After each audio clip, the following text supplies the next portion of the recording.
Salutations, guerriers de l'espace, ici Boom Geek.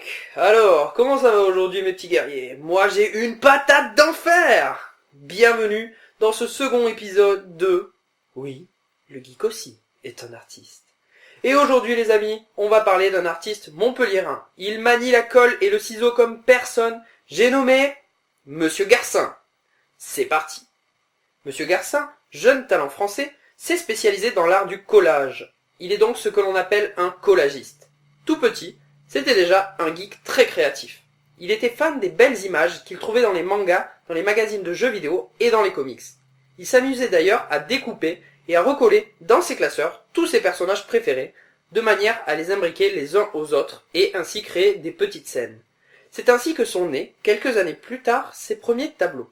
Formés de centaines de petits collages, ces derniers sont assemblés de manière à former un plus grand personnage ou un symbole de la culture geek qui correspond tout simplement aux éléments qui composent l'œuvre.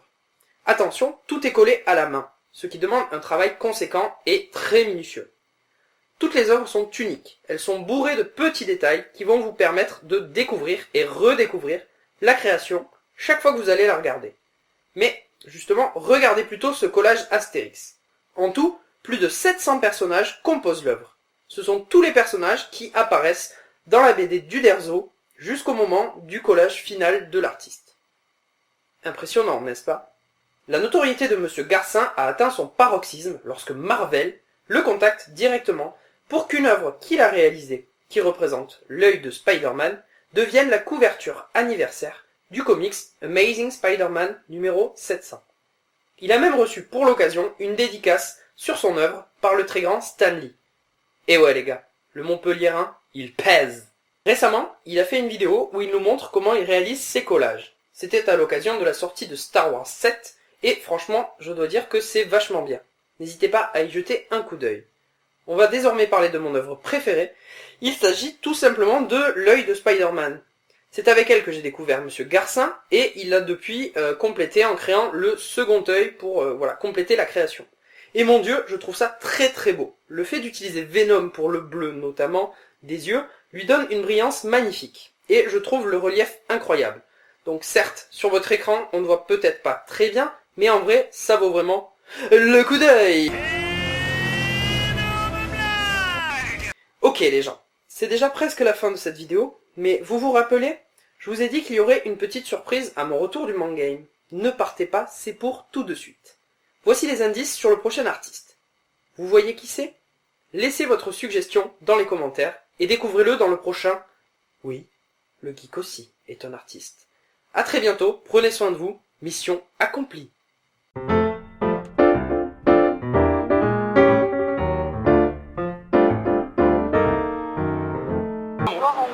Rapidement, je découpe des bandes dessinées, que ce soit des comics, des mangas, même de la BD franco-belge, mais bon, je suis plus connu pour les comics. Et en fait, je découpe des personnages. Et une fois que j'ai découpé tout un stock de personnages, je les réassemble pour faire une composition spécifique. C'est-à-dire faire un portrait, ou alors faire un logo. Là, par exemple, on peut voir, là, vous voyez, avec une accumulation de personnages des Simpsons, j'ai recréé Homer. Et après, autour, on voit par exemple un peu tous les personnages des 20 premières années des Simpsons, par exemple. Ou alors là, dans un autre exemple de composition, on a là, par exemple le portrait de Hulk. Même les noirs, c'est aussi du collage. C'est-à-dire que c'est 100% collage. Donc avec un amoncellement de Hulk, on recrée un Hulk. C'est un peu voilà, la base de mon travail. Le seul petit truc qu'il y a eu, un petit peu déclencheur au niveau de la notoriété, c'est l'œil de Spider-Man. Parce que forcément, donc comme ça a fait la couverture des 50 ans de Spider-Man, bon ben, ça a permis de me faire connaître du jour au lendemain par beaucoup de monde. Donc voilà, on peut voir qu'il y a eu ce déclic, donc c'était début 2013. Ma toute première exposition avait eu lieu dans une soirée masquée. Donc on m'avait offert ce masque, mon cousin m'avait offert ce masque quelques mois avant. Comme ça, il savait que j'aimais bien l'univers des catcheurs mexicains. J'aimais bien. Et donc il m'avait offert ça, c'était une surprise, je ne m'y attendais pas du tout. Et donc ma première expo a eu lieu dans une soirée masquée.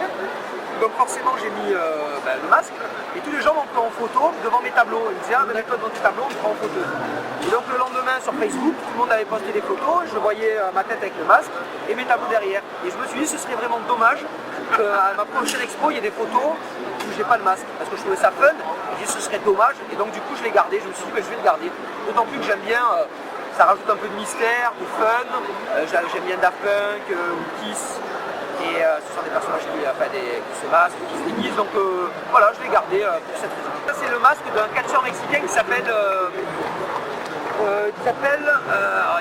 Black Shadow, je crois. D'accord. Donc en fait c'est un personnage, je crois ici des années 60 à peu près, du catch mexicain. Vraiment les BD originales. C'est ça. Et Ça m'importe quand même que c'est important que la matière première soit la plus noble possible. Moi, ce qui compte le plus, c'est vraiment l'œuvre originale. Donc, qu'elle soit le plus noble possible, il faut que ce soit vraiment avec les BD. D'autant plus que je veux rendre hommage à un personnage de BD, autant le faire directement avec de la BD, ça a plus de sens. Je vends mes tableaux donc en galerie, donc il n'y a pas de souci, je le vends au prix qu'il le mérite. Donc, non, puis faire des photocopies, je pense que ça coûterait peut-être même plus cher si je vais tout photocopier en couleur. Donc, autant acheter des BD d'occasion. Il y avait une librairie d'occasion à Montpellier qui s'appelait Moustache et Trottinette. Et d'ailleurs maintenant il s'est associé avec l'ancien album pour faire Planète Interdite de Gury. Donc c'est le premier qui m'a passé des piles de bandes dessinées qui étaient un peu usées ou abîmées. Des fois il avait des stocks dans la cave qui étaient un peu humides. Moi vu que je découpais ça ne me gênait pas. Donc il me filait des gros stocks de Strange, de Nova, de BD des comics des années 80. Et ça m'a permis vraiment de démarrer avec un gros stock de bandes dessinées.